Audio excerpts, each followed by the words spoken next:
Bom, gente, eu quero fazer uma reflexão com vocês, mas eu fiz uma exposição que eu vou repetir aqui por diversas vezes, para que possamos avaliar. A modernidade trouxe inúmeros benefícios para nós, e essa é uma grande verdade. E dentre esses benefícios, os dispositivos, como smartphone, como iPad, como tantos outros. E nós acostumamos trazer esses dispositivos para a igreja, ao invés de trazermos a Bíblia convencional, de papel. Diante de uma exposição que eu ouvi, uma preocupação se acendeu na minha mente. E eu queria só que você refletisse. Eu não vou tornar isso obrigatório na igreja, mas eu acho que vale a reflexão. Nosso comportamento, quer gostemos ou não, ele estabelece um nível de influência e até mesmo, por que não dizer, uma posição cultural. Aquilo que um grupo grande faz de forma contínua, inevitavelmente acaba agregando-se à cultura daquele povo, daquela família, daquele bairro. É assim que funciona. Se você observar determinadas comunidades, ambientes e bairros, eles têm algumas culturas particulares. Dá para você identificar os moradores, como eles agem, como eles colocam seu lixo, como eles recebem as suas encomendas. Tem uma série de coisas que estabelecem um ambiente de cultura. E aí me veio a preocupação: se nós pararmos de andar com a Bíblia física, nós não vamos expor isso à nova geração? Isso começou a me preocupar um pouquinho. Eu vi uma exposição do pastor Silas e me fez pensar.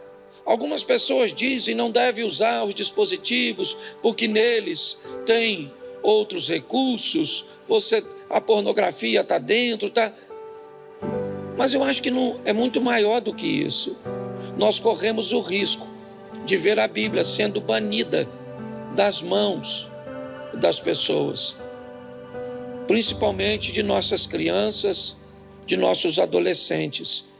Eu pensei nisso porque uma das coisas que temos o hábito de fazer aqui, quando apresentamos um bebê, é entregar para ele uma bibliazinha, com a proposta de que aquilo o acompanhe para o resto da sua vida. Eu queria que nós retornássemos a esse hábito. Eu entendo uma turma mais jovem, que às vezes vem para a igreja, depois vai fazer um lanche, e é muito mais cômodo trazer a Bíblia no seu celular. Eu entendo que as pessoas vão alegar uma série de coisas, mas eu queria que você pensasse um pouco sobre isso. Isso me causou uma preocupação, e eu vou te mostrar por que é que isso basicamente já se transformou numa cultura. Até mesmo a exposição dos textos no telão, às vezes você não sabe se você está gerando um conforto excessivo que faz com que as pessoas não tenham mais a necessidade de ter a Bíblia. É uma preocupação, certo? Por favor, sem nenhum tipo de preconceito, é só para a gente entender como as coisas. Quem aqui hoje não tem uma Bíblia de papel em sua mão? Certo? Você está aí no seu dispositivo ou não trouxe? Porque você sabe que o texto vai para ali, você vai conseguir ler. E eu gosto também de ler aqui, porque eu sei que muitas pessoas não leem, até mesmo com ela na mão e no smartphone, eles não abrem porque ela vem para cá. Então, para mim, de alguma forma, eu estou entregando a você a possibilidade de fazer uma leitura. Então, quem aqui não tem uma Bíblia de papel hoje? Não tem, que eu digo, não trouxe. Levante a mão, por favor. Basicamente 50%. Você entendeu como isso já é o sinal de uma cultura? Você pode achar que tem poucos prejuízos, mas como eu ainda não sei o resultado de fato, ok? Eu acredito que o conselho melhor para nós é mantermos o contato com a Bíblia. O contato com ela, para aqueles que manuseiam, sabem o quão importante ele é. Mas é só uma reflexão, tá certo? Eu quero ler com vocês Atos dos Apóstolos e vou continuar colocando aqui sim, tá bom? Pode deixar que eu não vou parar de colocar não. Capítulo 8 de Atos, verso de número 27. O tema da minha mensagem é um caminho seguro no Evangelho de Cristo. Deixa eu ver se eu consigo te ajudar de forma mais firme, certo? Criando para você um roteiro, uma forma cuja qual você consiga se manter firme e constantes. Talvez esse seja o nosso grande desafio. Vamos aqui. Deixa eu ver se essa tradução está... 27. Vamos lá. Filipe levantou-se e foi. Havia um etíope, eunuco, alto oficial de Candace, a rainha dos etíopes, o qual era superintendente de todo o seu tesouro. Ele tinha vindo adorar em Jerusalém e estava regressando ao seu país e, assentado na sua carruagem, vinha lendo o profeta Isaías. Então o Espírito disse a Filipe: aproxime dessa carruagem e acompanha. Correndo para lá, Filipe ouviu que o homem estava lendo o profeta Isaías. Então perguntou: o senhor entende o que está lendo? Ele respondeu: como poderei entender se ninguém me explicar? E convidou Filipe a subir e a sentar-se ao seu lado. Ora, a passagem da escritura que ele estava lendo era esta: foi levado como ovelha ao matadouro, e como um cordeiro mudo diante do seu tosquiador, ele não abriu a boca. Na sua humilhação lhe negaram justiça. Quem poderá falar da sua descendência? Porque a vida dele é tirada da terra. Então o eunuco disse a Filipe: peço que você me explique a quem se refere o profeta. Fala de si mesmo ou de outra pessoa? Então Filipe explicou, e começando com esta passagem da escritura, anunciou-lhe a mensagem de Cristo. Seguindo pelo caminho, chegaram a certo lugar onde havia água. Então o eunuco disse: eis aqui a água, o que impede que eu seja batizado? Filipe respondeu: é lícito se você crê de todo o coração. Então ele disse: creio que Jesus Cristo é o Filho de Deus. Então mandou parar a carruagem, ambos desceram a água e Filipe batizou o eunuco. Quando saíram da água, o Espírito do Senhor arrebatou Filipe e o eunuco não o viu mais, e este foi seguindo o seu caminho cheio de alegria. Feche seus olhos.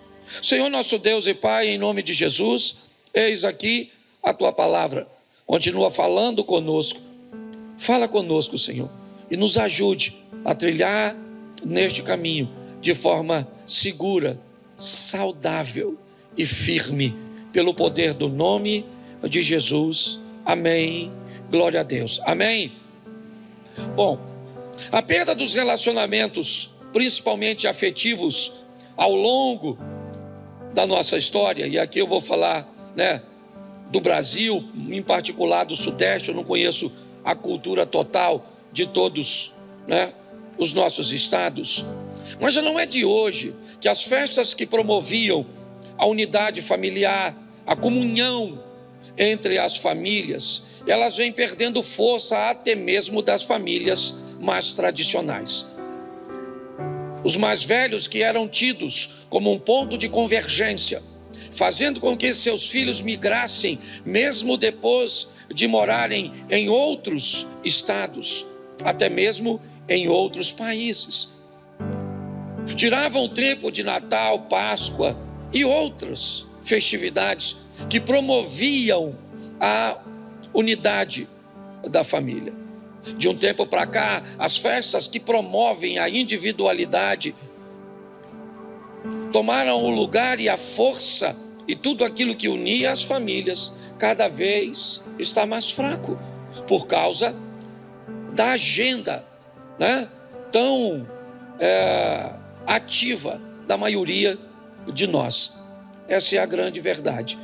Isso fez com que os relacionamentos acabassem esfriando um pouco. E como eu disse, aquilo que vivemos estabelece uma cultura. Se os relacionamentos familiares esfriam, automaticamente eles irão influenciar nossos relacionamentos interpessoais, que talvez não sejam tão aquecidos, tão próximos. E com certeza eles também podem influenciar o nosso relacionamento para com Deus, tornando um relacionamento superficial, não apto para enfrentar grandes crises, grandes problemas, sem uma visão muito concreta do ambiente religioso. E qualquer aborrecimento que eu possa ter com um líder, com um pastor ou com um irmão, pode afetar a minha presença na comunidade, ou também pode me manter presente, porém sem um comprometimento que eu necessitaria ter. Então, um caminho seguro é o que nós estamos precisando no Evangelho de Cristo. Envolto em tantas informações, quando você abre o celular, um pastor hoje enfrenta inúmeras dificuldades. Eu não sei quantas mensagens bíblicas, mesmo que sejam de segundos, você ouviu durante esta semana. Eu não sei quantas exposições, interrogações, dúvidas que pessoas provocam na internet, questionando os textos bíblicos, questionando milagres, questionando passagens bíblicas. E a grande maioria das pessoas, elas não têm muito tempo de investigar. Então elas ficam muitas vezes simplesmente com a informação que recebem. E aí qual é o grande desafio das lideranças e da igreja? Aproximadamente com 4 horas por semana, certo? 2 horas num culto semanal e 2 horas num culto de final de semana como esse. Aquele que está na tribuna, no altar, ele tem a missão de oferecer àqueles que ouvem um nível de informação que consiga, primeiro, neutralizar todas essas outras informações e, mais do que isso, instruir os membros a lidar de forma mais firme e constante com o Evangelho da salvação de Cristo Jesus. Vou começar por esse texto, tá certo? Porque ele nos expõe primeiro onde o Evangelho de Cristo já chegou. O Evangelho já está muito longe. Ele já desceu à África, descendo pelo Egito, e ele já chegou à Etiópia. Tá certo? O texto que nós lemos, ele diz que um etíope, um indivíduo da Etiópia, certo, que trabalhava para a rainha Candace, a rainha dos etíopes, ele se converteu.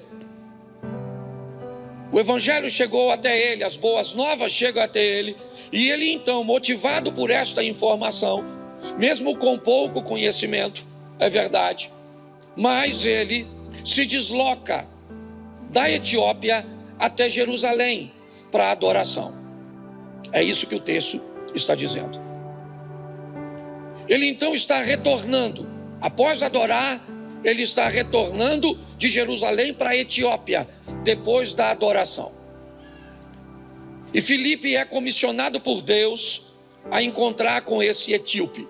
Ele é alfabetizado, é um etíope, certo? Que apesar de ser um funcionário, apesar de ser um africano, num ambiente, né, tão antigo, ele era alguém que tinha acesso às escrituras, e mais do que isso, Não era qualquer pessoa que tinha a possibilidade de carregar em sua mão um texto do Velho Testamento. As literaturas não eram tão comuns como hoje. Ele não vai simplesmente para Jerusalém para adorar. Ele vai para Jerusalém com um texto das Escrituras do Velho Testamento em suas mãos. No caminho, provavelmente num período de descanso, ele senta na sua carruagem e começa a ler alto o profeta Isaías.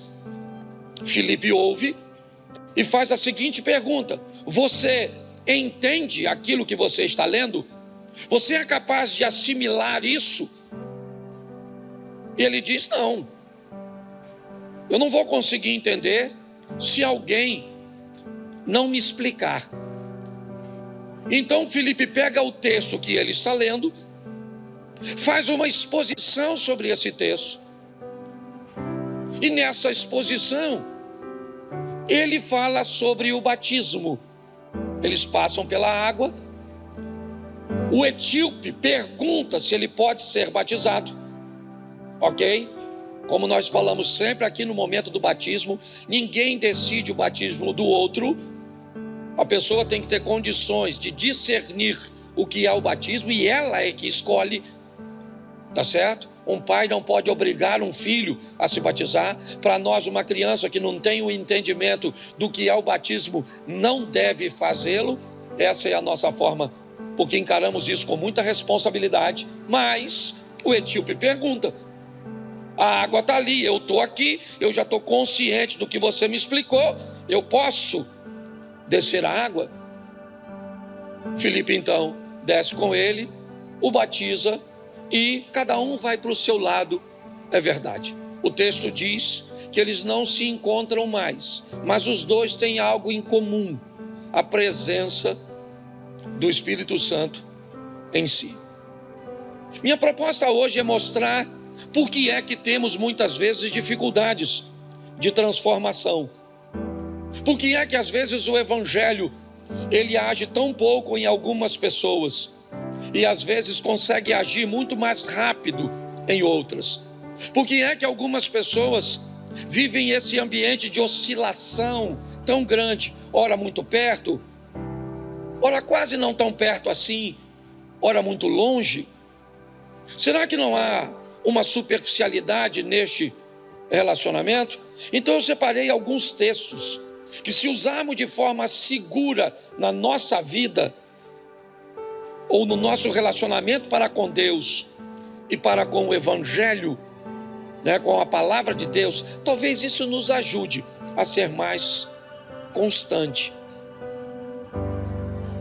Talvez isso nos ajude a sermos mais bem posicionados para aquilo que o Evangelho está precisando na atualidade.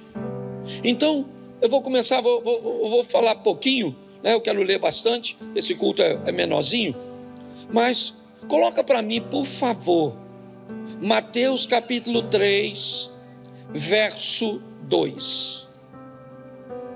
Mateus 3, 2. Depois nós vamos Marcos 1, se quiser anotar aí, e Lucas 24, 47. Mateus 3, 2, Marcos 1, verso 4, Lucas 24, 47. Arrependa-se, porque está próximo o reino dos céus. Preste atenção. Apelos que convidam pessoas à frente devem ser muito bem feitos, elaborados, serem extremamente respeitosos e cuidadosos, para não trazermos e chamarmos pessoas à frente para receber Jesus que não seja movida por arrependimento. O arrependimento é a base, é o fundamento do relacionamento que vamos manter com Cristo. Pessoas que se arrependem, na verdade, elas encontraram consigo mesmo e com aquilo que faziam e descobriram, debaixo de um parâmetro bíblico, de uma explicação que mostrou a ela que do jeito que ela vivia, o que ela fazia, mesmo que seja aceito pelos homens, mesmo que faça parte da cultura e não haja nenhuma restrição para esse tipo de comportamento, o arrependimento chegou. Quando o arrependimento chega, a partir daquela data, as pessoas que voltarem a praticar o que se arrependeram, se arrependeram de fato, elas não conseguem mais ficar tranquilas. Há um incômodo. O arrependimento, ele causa um desconforto. Porque quando alguém se arrepende, o reino dos céus entra nessa pessoa. Então, qualquer tipo de atividade que essa pessoa pratique, que vá contrária ao arrependimento, ou à área cuja qual ela se arrependeu, vai causar nela um transtorno muito, mas muito grande. Então não existe vida com Deus sem arrependimento.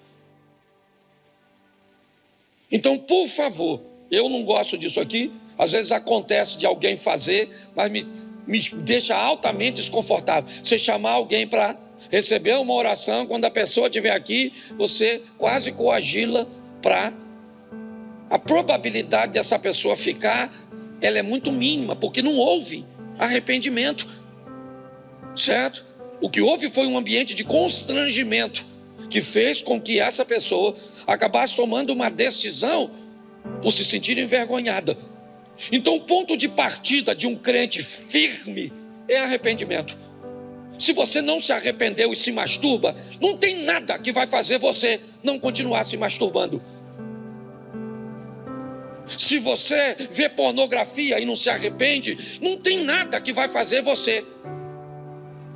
Se você mente e não se arrependeu de mentir, você não vai parar de mentir.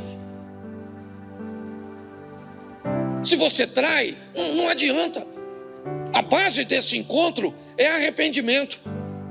O arrependimento é aquilo que vai abrir a porta para a transformação chegar. Se não há arrependimento, não há transformação, não adianta.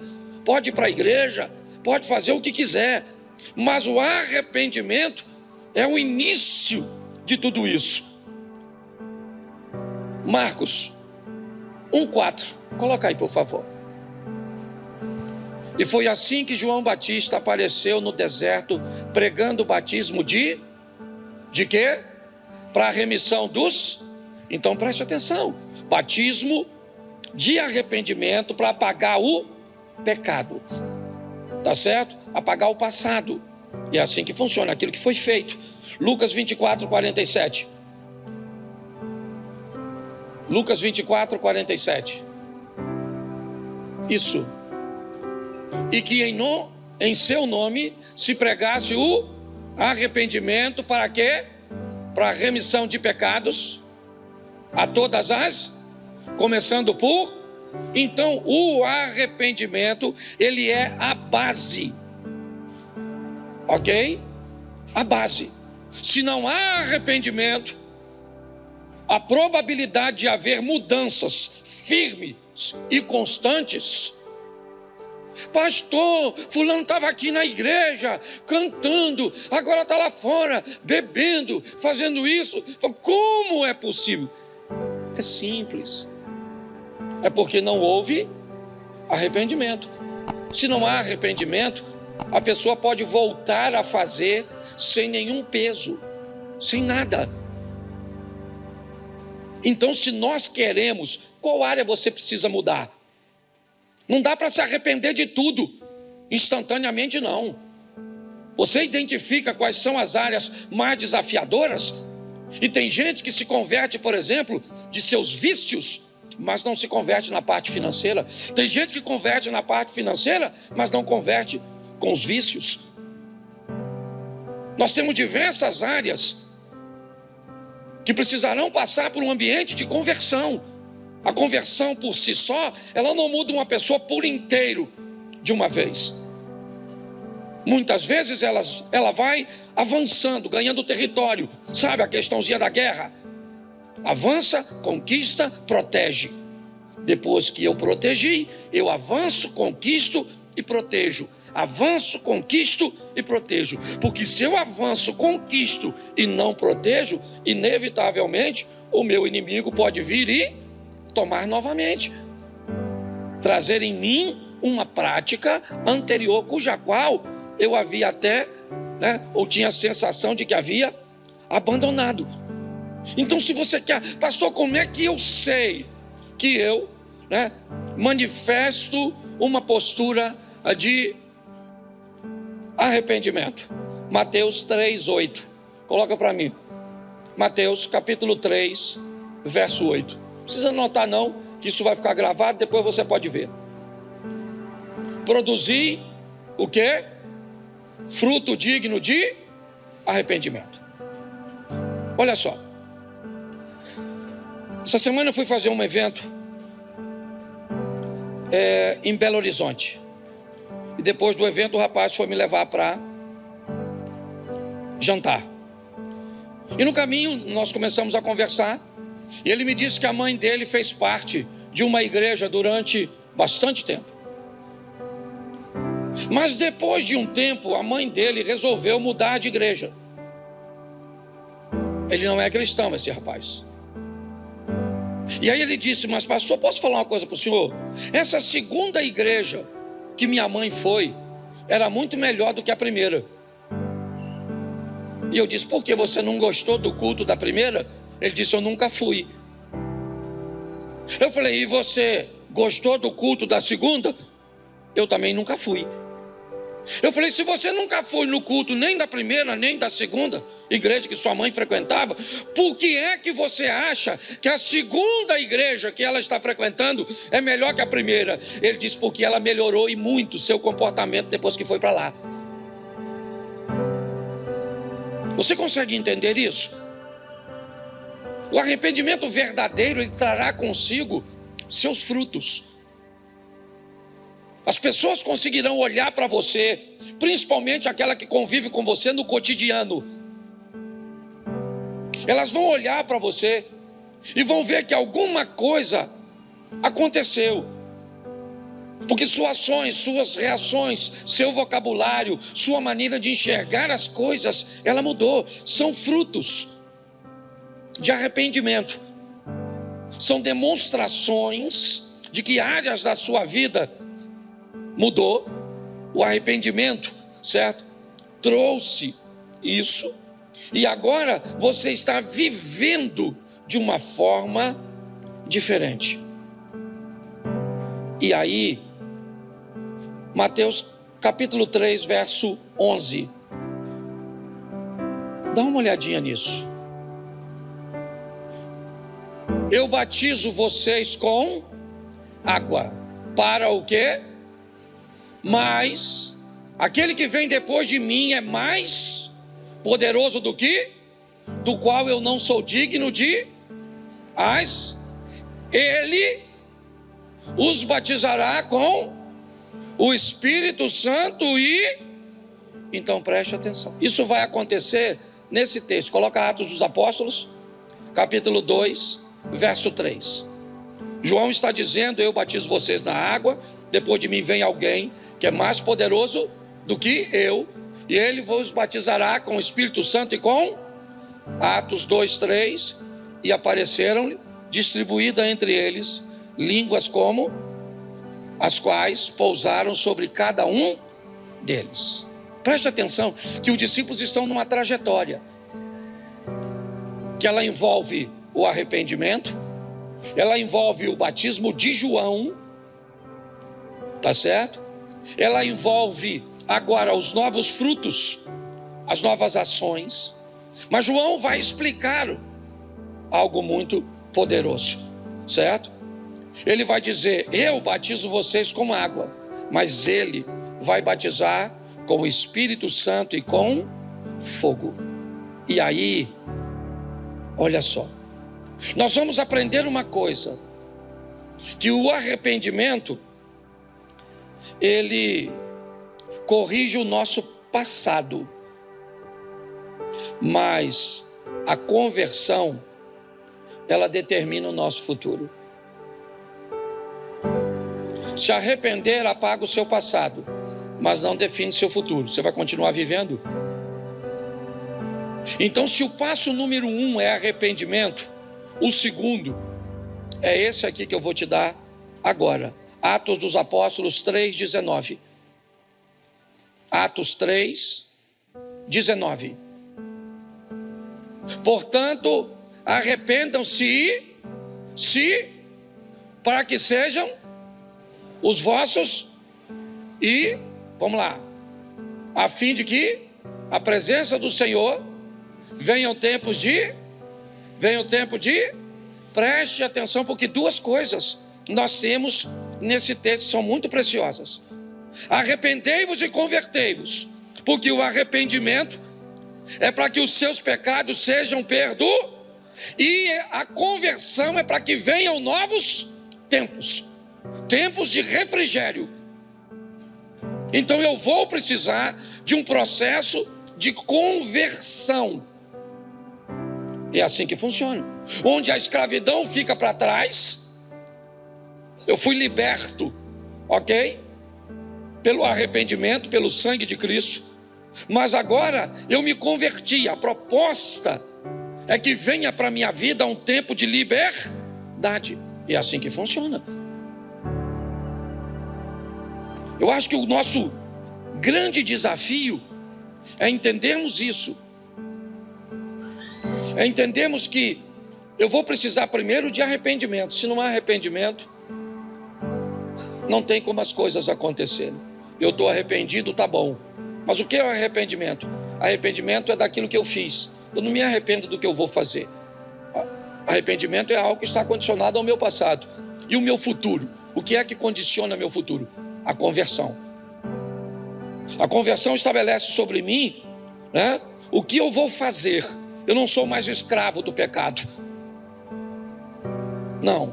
Eu agora sou livre por Jesus Cristo. Eu agora posso viver nele uma nova vida. Pelo batismo da água? Não.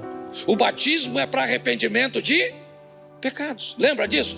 Desce o velho homem fica e sobe, mas João diz: mas depois de mim, que vos batizo com água, vem alguém que é mais poderoso do que, e ele vos batizará com o Espírito Santo e com fogo. Enquanto o arrependimento, certo, resolve seu passado, a conversão é que vai determinar seu futuro.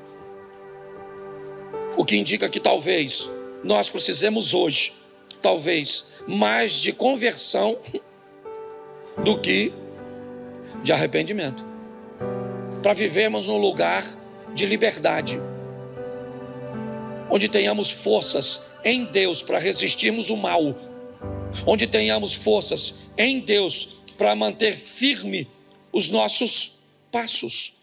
O grande desafio hoje de se pregar o evangelho, sabe o que é? É o mau testemunho dos evangélicos.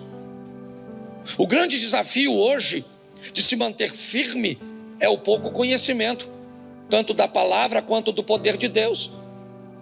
Hoje as pessoas são facilmente ludibriadas. Eu vou falar algo para vocês, que eu estou na igreja aqui, tá certo? Não é muito comum, eu não gosto muito de falar. Mas quem já foi aqui a Israel? Levante a mão. Alguém aqui já foi? Isso. Tem uma turma aí que já foi. Você foi num túmulo só de Jesus ou você foi nos dois? Quem aqui já foi nos dois? Cadê?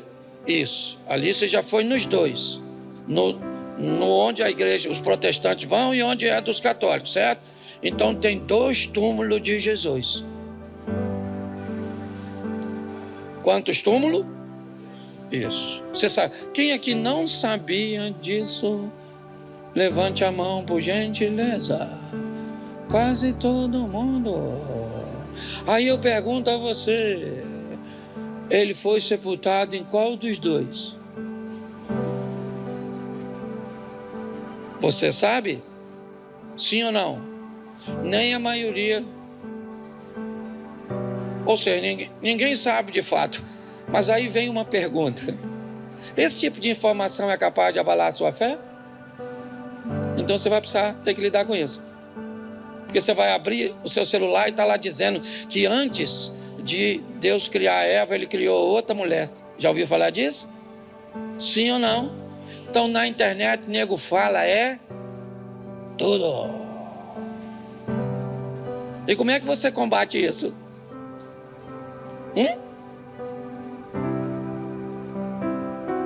Se você não tiver firmado, meu filho, eu vou falar uma coisa para você. Ou você vai, quando você tiver, você só vai ver que está no inferno quando estiver sentindo o calor.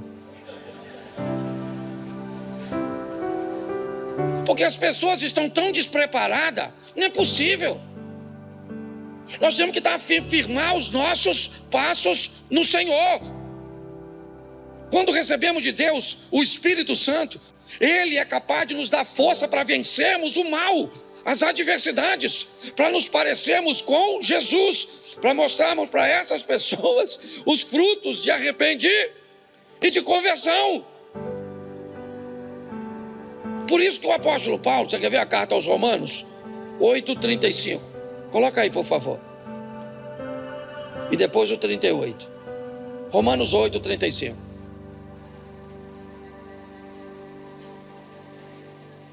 Isso. Quem nos separará do amor de...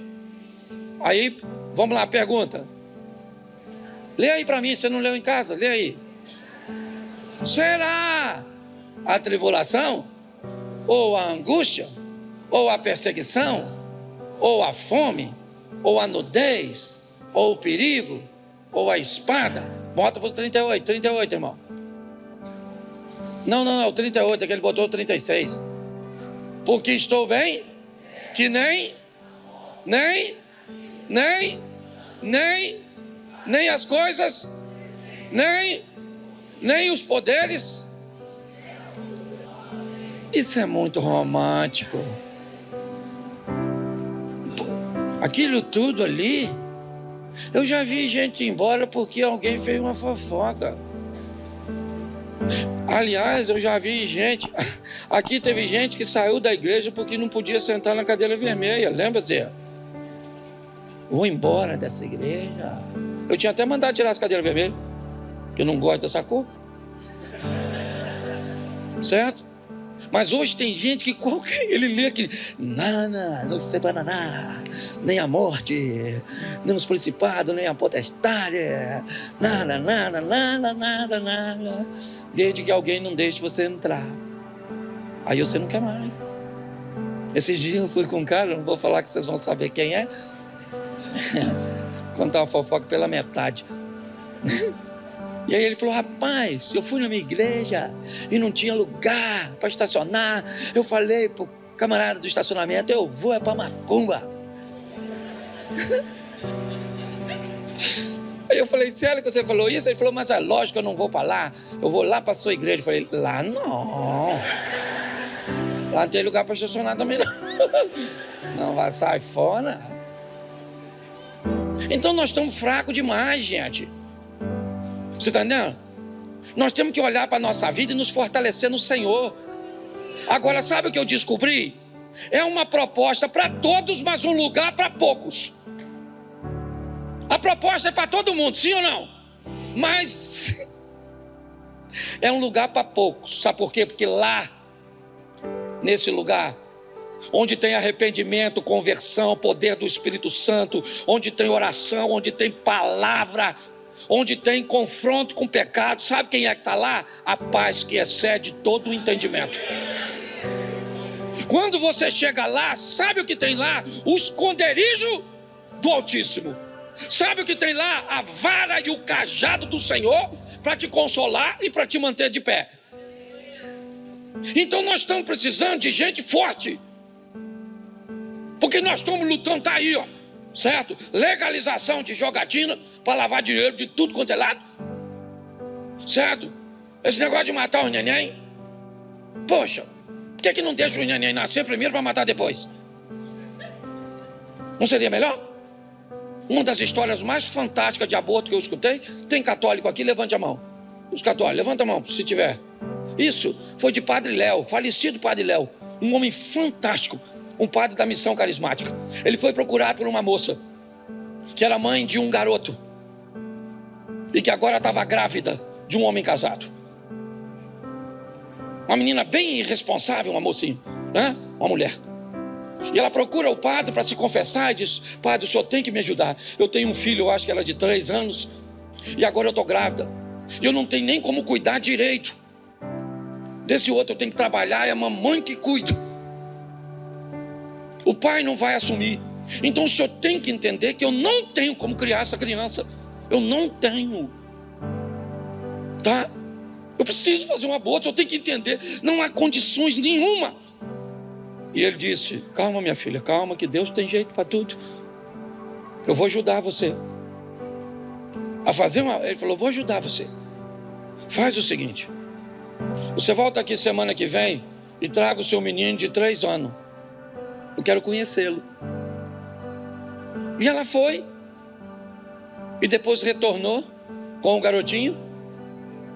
E aí mostrou o padre brincou com ele. E aí ela disse: padre, o senhor vai me ajudar? Você sabe que não é. Para de palhaçada. Você sabe que a maioria dos estupros é para resolver, desculpa a expressão, vergonhice.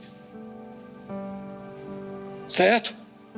Porque se sua mulher for estuprada hoje, você vai chegar em casa, ela vai te narrar, sabe o que vai acontecer amanhã? Você vai levá-la para o médico, sim ou não? Para verificar se o estuprador não tinha algum tipo de doença, vai tomar uma pílula do dia seguinte, vai tomar todos os procedimentos e ela vai, e mesmo sem saber se está grávida. Então não é para isso não. Isso aí é o seguinte: o cara quer passar o cerol na garotinha que não é a mulher dele, e aí ela é engravida, como é que vai? Então a gente precisa saber o que a gente está crendo. Esse negócio está uma bagunçada, danada, certo? Até dentro da igreja. Por quê? Porque falta um ambiente onde as pessoas... Eu não estou querendo que você acredite no que eu estou falando, não. O que eu estou pedindo é para você pegar o que eu estou expondo a você e colocar à luz da Bíblia. Ô, gente, nós não estamos mais de brincadeira não. Jesus está voltando. Aliás, eu acho que ele já saiu de lá, pela situação que anda. É que deve ter pego aí um engarrafamento aí, mas já está chegando. E eu sou pastor. Se você está visitando, você vê na internet o Cláudio engraçadinho. Aqui não tem muita graça não, só de vez em quando eu... quarta-feira foi, né? Quarta-feira foi, que era dia do namorado também, eu tinha que aliviar.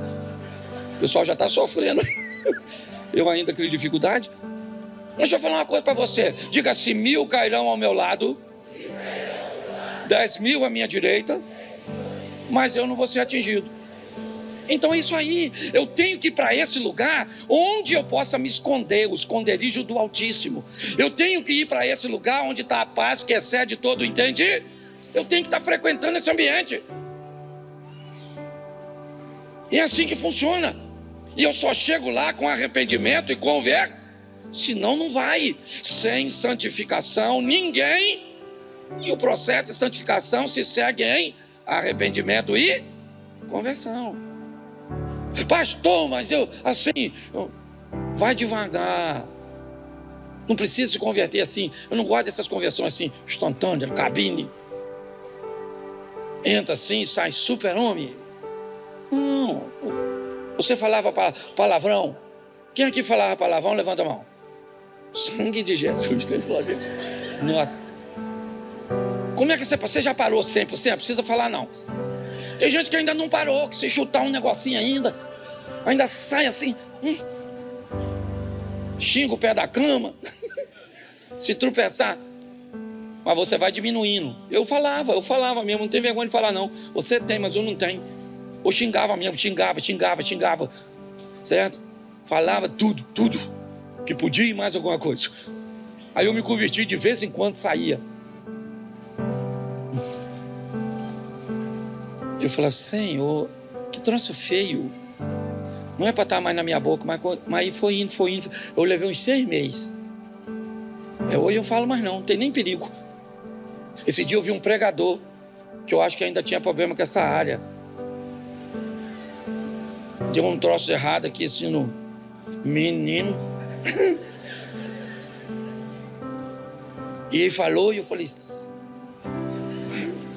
Eu pensei, Senhor, não vou nem julgar que podia ser eu já passei por esse processo de libertação. Então eu não sei qual é a área que você precisa. Às vezes é a financeira. Eu não sei quais são os seus traumas. Eu não sei qual é o seu problema. Eu só sei de uma coisa: você não vai se converter de uma vez. Vai não. Entra aqui pecador, 7 horas. E sai com as asas assim. Ai não. Entendeu?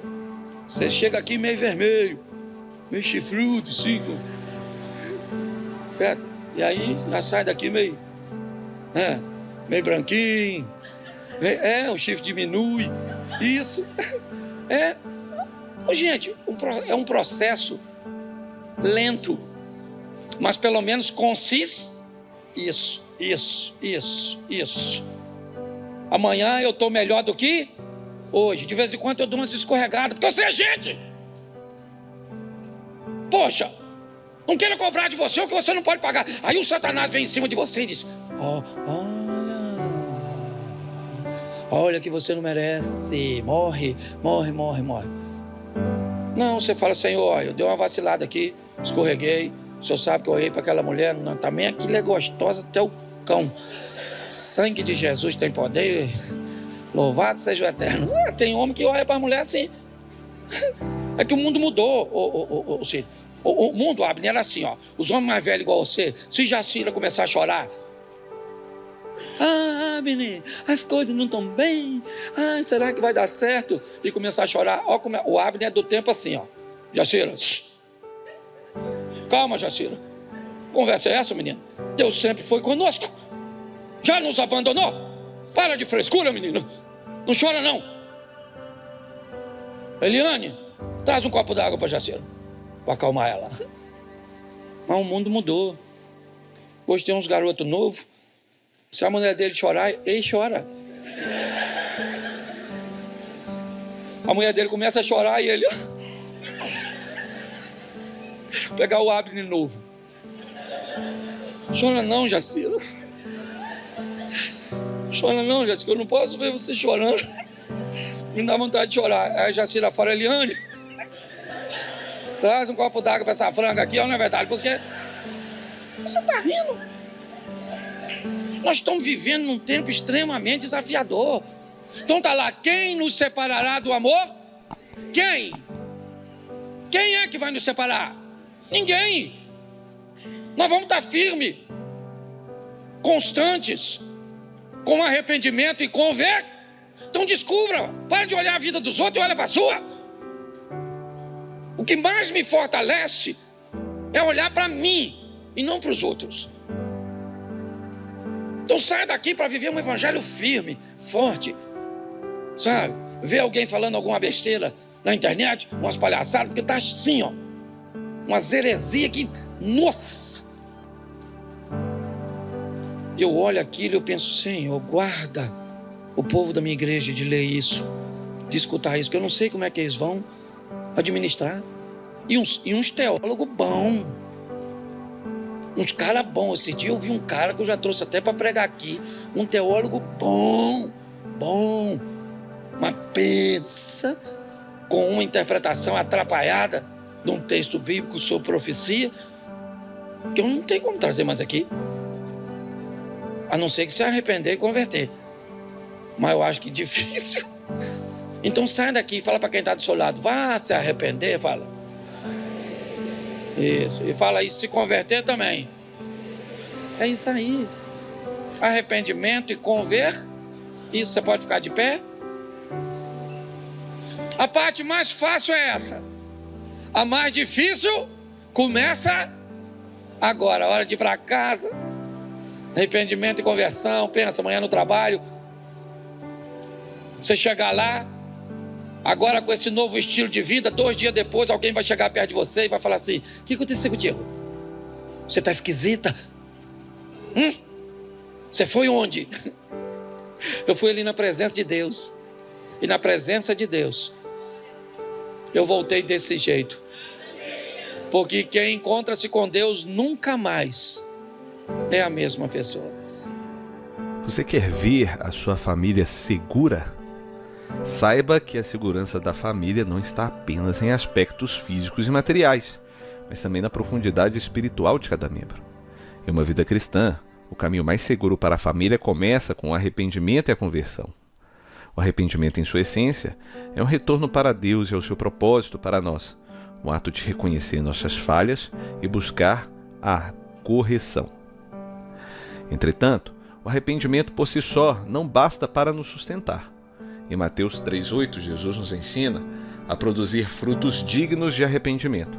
Isso significa que, ao nos arrependermos, precisamos demonstrar uma transformação visível que impacta as nossas atitudes e, principalmente, nossas ações e decisões dentro do lar. Ao pensar no arrependimento como o primeiro passo, é importante refletir: será que nosso arrependimento tem mostrado os frutos verdadeiros dentro do nosso lar? O verdadeiro arrependimento inspira ações e gera uma mudança de comportamento. É através desse passo que o passado se ajusta e nosso testemunho se torna mais genuíno para aqueles que nos rodeiam, começando pelos nossos familiares. A conversão é o passo seguinte, fundamental para garantir um caminho firme e estável. A Bíblia nos mostra que a conversão é a transformação que define o nosso futuro e nos leva a uma vida de devoção e crescimento espiritual. Em Romanos 12:2, somos encorajados a não nos conformarmos com este mundo, mas a sermos transformados pela renovação da nossa mente.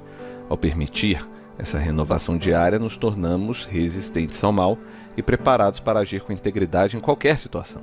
Na vida familiar, a conversão traz a força do Espírito Santo. Essa força que nos permite resistir às tentações e andar em retidão.